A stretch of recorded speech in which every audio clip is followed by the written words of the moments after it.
Dr. Gullberg here. Welcome to our mnemonics series. Today we're talking about atrial fibrillation.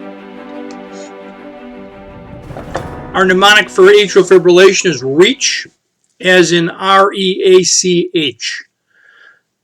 Patient presents with new onset shortness of breath with an elevated irregular heart rate of 120. EKG shows an atrial fibrillation with an uncontrolled ventricular response.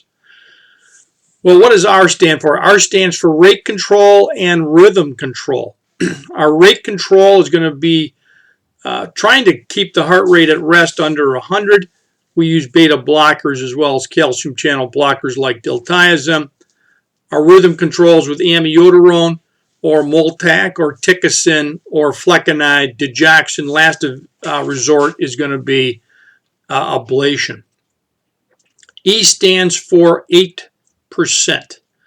So believe it or not, 8% of the United States population over age 75 has atrial fibrillation, so it's a very common problem. And it causes a lot of morbidity in the elderly, such as strokes. A also stands for anticoagulation control. The CHADS-2 vascular score, of course, is used here to assess the risk for stroke.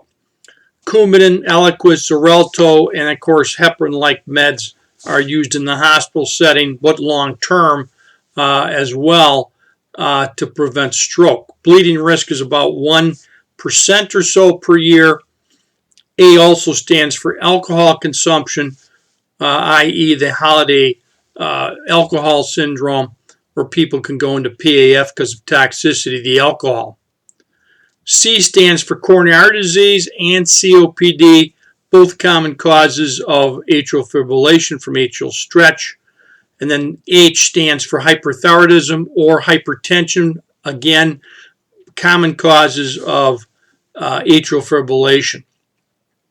A couple of pearls. Remember that atrial fibrillation then is associated with embolic strokes, and many people will have TIAs in your practice that you don't find because you don't look hard enough. And you may find PAF if you have an implanted loop recorder placed.